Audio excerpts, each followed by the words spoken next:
Muy buen día. Tenemos la lectura de la liturgia de la palabra del día domingo 23 de noviembre. Esta es la última semana del tiempo ordinario y del ciclo C. Es el 34º domingo del tiempo ordinario. El próximo domingo estaremos ya comenzando el tiempo de Adviento. Celebramos a nuestro Señor Jesucristo, Rey del universo. Esta es una fiesta especialísima, porque con esto se quiere eh, conmemorar, recordar, ¿no?, que a través de su muerte en la cruz, Jesucristo recreó nuevamente todo lo creado. Toda la creación que había caído por el pecado, consigue el Señor mediante su sangre derramada en la cruz, y venciendo la muerte con su muerte y su resurrección, toda la enmienda, la redención, el perdón y la justificación de todos los pecadores y de toda la creación, ¿no? Bueno, vamos a la primera lectura. Tenemos la lectura del segundo libro de Samuel, capítulo 5, versículos del 1 a 3. Bueno, recordemos que el profeta Samuel es de los tiempos del rey David, ¿no? Y nos dice el profeta Samuel: en aquellos días todas las tribus de Israel se presentaron ante David en Hebrón y le dijeron: hueso tuyo y carne tuya somos. Desde hace tiempo, cuando Saúl reinaba sobre nosotros, eras tú el que dirigías las salidas y entradas de Israel. Bueno, aquí lo que hacen las tribus de, de Israel es ir donde David para proclamarlo rey. Y le hacen el reconocimiento de que cuando reinaba Saúl,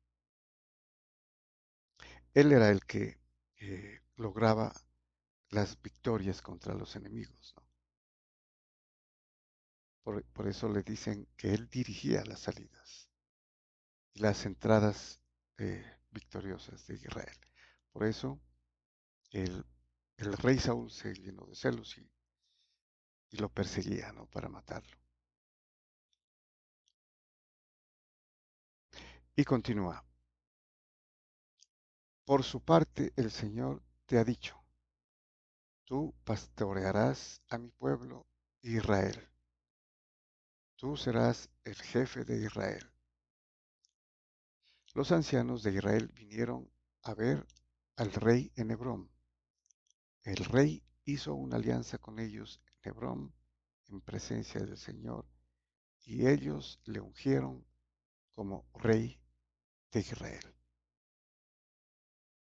Entonces aquí ya está formalmente ungido, ¿no?, como rey de Israel, David.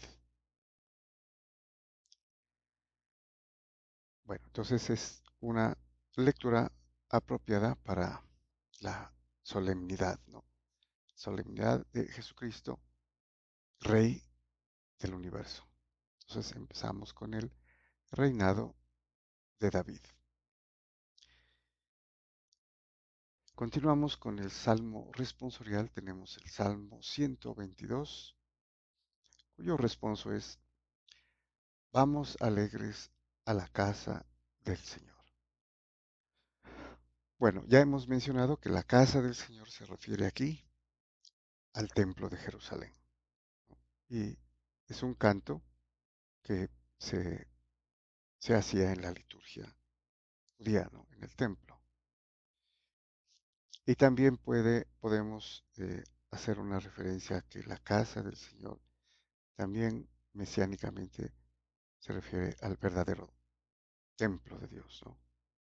O sea, al celestial, a la iglesia triunfante que está en el cielo. Nos dice el salmista, qué alegría cuando me dijeron, vamos a la casa del Señor. Ya están pisando nuestros pies tus umbrales, Jerusalén. Allá suben las tribus del Señor, según la costumbre de Israel, a celebrar el nombre del Señor. En ella están los tribunales de justicia en el palacio de David. Entonces aquí podemos ver cómo los, eh, los israelitas, ¿no? Subían a celebrar, a adorar, ¿no? Litúrgicamente el nombre del Señor, o sea, la persona del Señor, la presencia del Señor en el templo.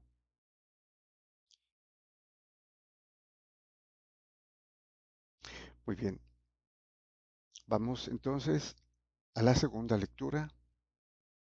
Tenemos la lectura de la carta del apóstol San Pablo a los Colosenses, capítulo 1, versículos del 12 al 20. Bueno, recordemos que San Pablo se dirige a los colosenses, que son los primeros cristianos de Colosas, en la parte de Macedonia,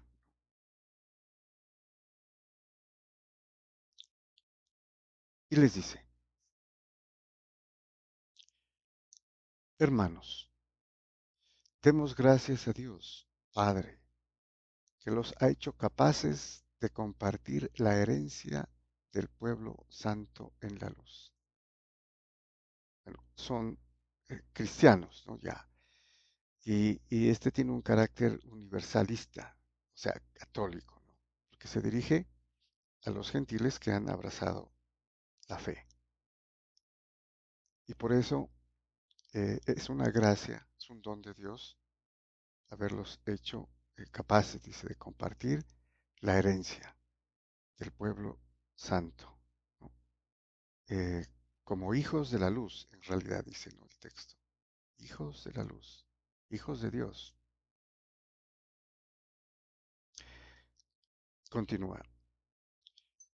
Él nos ha sacado de las tinieblas y nos ha trasladado al reino del Hijo de su amor, por cuya sangre hemos recibido la redención, el perdón de los pecados. Bueno, también vemos aquí la relación bastante estrecha con la solemnidad que estamos celebrando, ¿no?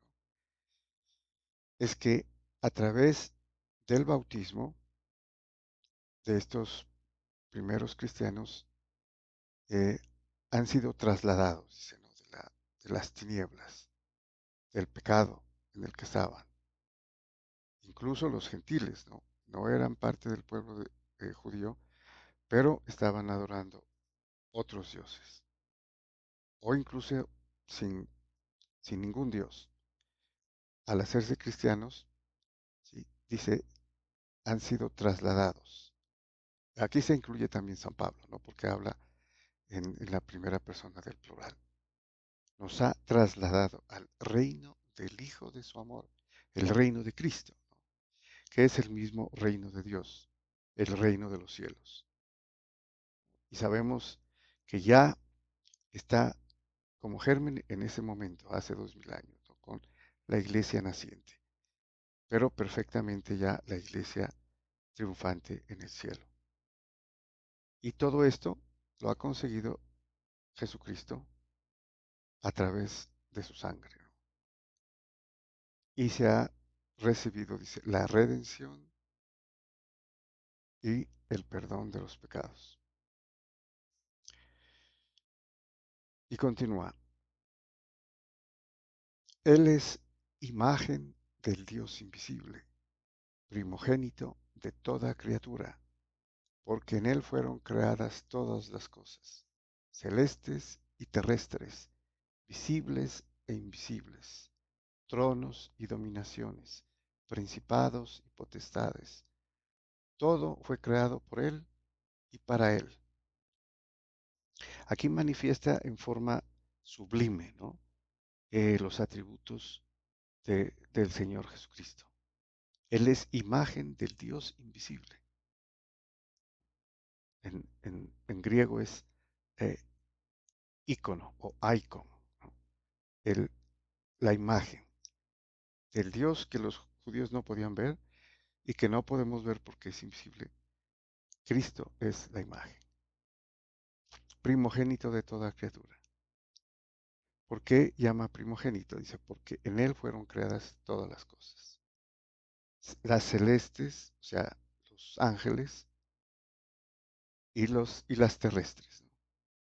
Por eso dice visibles e invisibles. Aquí menciona cuatro círculos, ¿no? De los círculos angélicos, que son 9. Tronos, dominaciones, principados, potestades. También están las virtudes, los serafines, los querubines, los arcángeles y los ángeles. Todo fue creado por Él y para Él. Y dice todo. Y si dice todo, ¿no? Por Él y para Él, quiere decir que Él no está incluido. De alguna manera aquí eh, dibuja la divinidad del Señor Jesús. Continúa. Él es anterior a todo y todo se mantiene en Él. Aquí lo ratifica, ¿no? Él es anterior a todo. O sea, ya existía, como lo dice San Juan, ¿no? El primer versículo de su evangelio. Anterior a todo. Ya estaba con el Padre, ¿no? Y era Dios. Bueno, y continúa. Él es también la cabeza del cuerpo de la iglesia. Para nosotros esto es muy importante porque doctrinalmente nos define, ¿no? Que Jesucristo es la cabeza de ese cuerpo que somos todos, ¿no? La iglesia, el cuerpo místico de Jesucristo, que ya está en el cielo, ¿no? Está sentado a la derecha del Padre y con nosotros, sentados con Él. Y que nosotros ya aquí en la tierra, ¿no? Somos esa parte de la iglesia que estará eventualmente en el cielo, ¿no? Escatológicamente hablando, cuando ya pasemos, y también la iglesia purgante que está en el purgatorio. Bueno, Él es el principio, el primogénito de entre los muertos, y así es el primero en todo. Bueno, aquí podríamos encontrar una dificultad, ¿no? Él es el principio, el primogénito de entre los muertos, porque Él fue el primero en resucitar. Resucitar para el cielo, ¿no? Obviamente. Pero con Él resucitamos todos. ¿Quiénes todos? Los que estemos haciendo parte de su cuerpo. Porque si rechazamos a Jesucristo o a través del pecado caemos, ¿no? Entonces nos apartamos de Él. Y la solución, volver, reconciliarse y hacer parte de Él a través del sacramento de la penitencia. ¿Sí? No perder la pertenencia al Señor Jesús. Entonces, así es el primero en todo orden.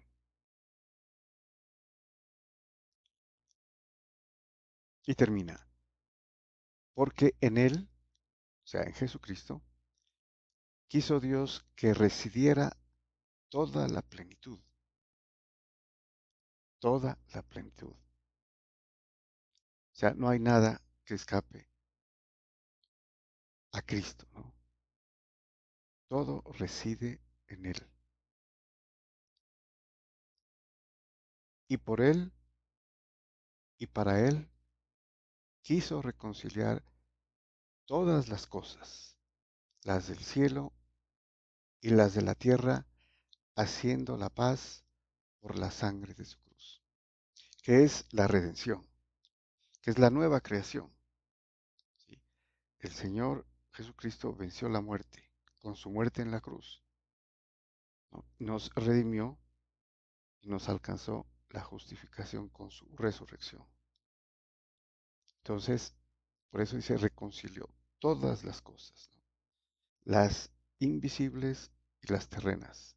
Aquí dice las del cielo y las de la tierra. Entonces podemos inferir que todo se malogró con el pecado, pero Él viene como el segundo Adán a recomponer todo y a hacernos parte de Él. Y sin separarnos de Él, estaremos espiritualmente y corporalmente en la resurrección con Él en el cielo. Y todo esto, dice, lo ha conseguido haciendo la paz por la sangre de su cruz, o por su sangre en la cruz, derramada en la cruz. Muy bien, y pasamos al Evangelio. Tenemos el Evangelio según San Lucas, capítulo 23, versículos del 35 al 43.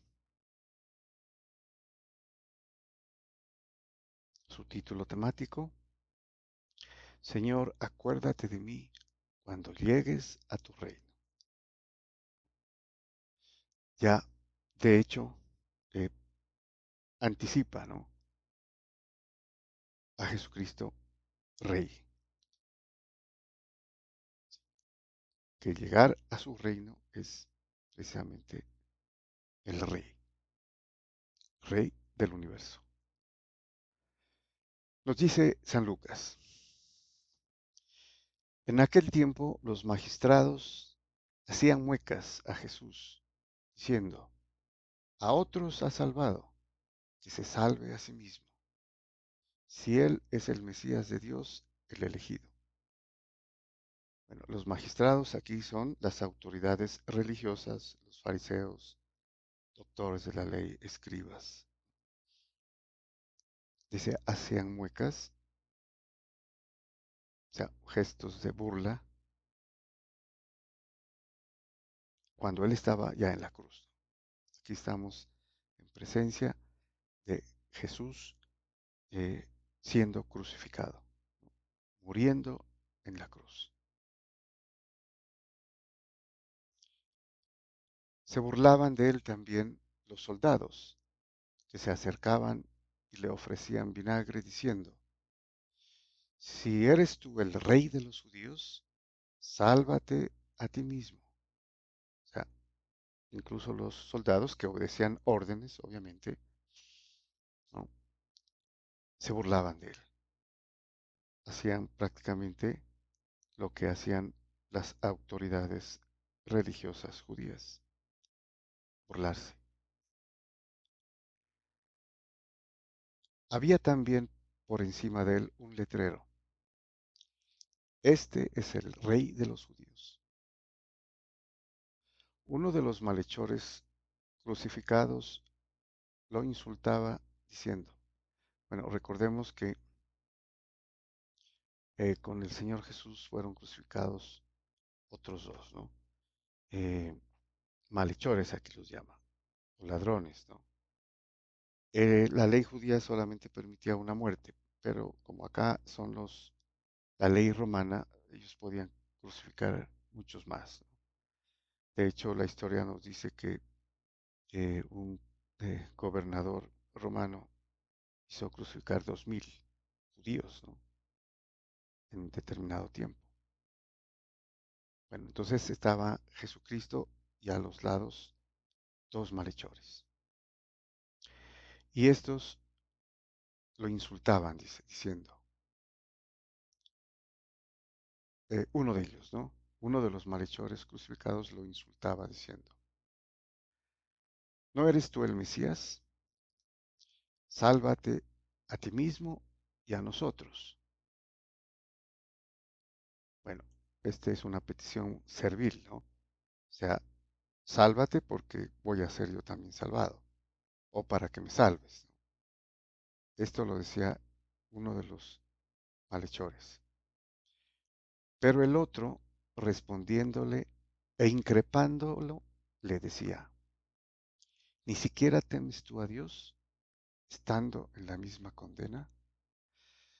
Nosotros en verdad lo estamos justamente, porque recibimos el justo pago de lo que hicimos. En cambio, este no ha hecho nada malo. Bueno, aquí es importante, ¿no? Ver que este eh, otro malhechor, pues parece que no era tan malo, o se convirtió en ese momento porque increpa al otro malhechor, ¿no? Y precisamente acepta su condición de estar siendo crucificado por que es justo, dice él, ¿no? Está recibiendo el justo pago por lo que hicimos, dice. O sea, reconoce. Y reconocer la falta ya es un comienzo de un buen arrepentimiento. Y reconoce al Señor Jesús. Dice, no ha hecho nada malo. Bueno, y decía, Jesús, acuérdate de mí cuando llegues a tu reino. No podríamos pasar por alto, ¿no? El significado de esta oración, de esta sentencia. Dice mucho, ¿no? El buen ladrón, como se lo llama, el que se robó el cielo. Acuérdate de mí cuando llegues a tu reino, está implícita la vida eterna, la vida espiritual, ¿no? La vida después de la muerte, incluso la resurrección. En esta sola sentencia, en esta sola declaración, que le valió la respuesta del Señor Jesús. Jesús le dijo, en verdad te digo, hoy estarás conmigo en el paraíso. Por eso dicen muchos, eh, este es el buen ladrón, porque hizo lo que le mereció, el perdón anticipada de boca del Señor Jesús, porque reconoció que es un arrepentimiento, lo reconoció a él como rey, porque ya le dice, cuando llegues a tu reino, ya le dijo rey, implícitamente, lo está reconociendo como tal. Es extraño porque nadie ha hecho esto, nadie ha dicho esto, ¿no? Ni siquiera en los 3 años de la vida pública del Señor Jesús. Y lo dice alguien que según este pasaje es un malhechor, pero al estar con el Señor reconoció y lo reconoció a él, reconoció sus faltas y lo reconoció a él como rey. Ese hoy, de hoy estarás conmigo en el paraíso, es el hoy eterno, ¿no? El hoy que no acaba.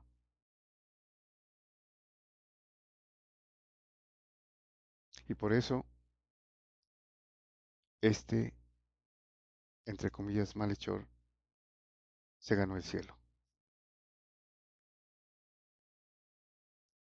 En realidad no se lo robó, se ganó el cielo.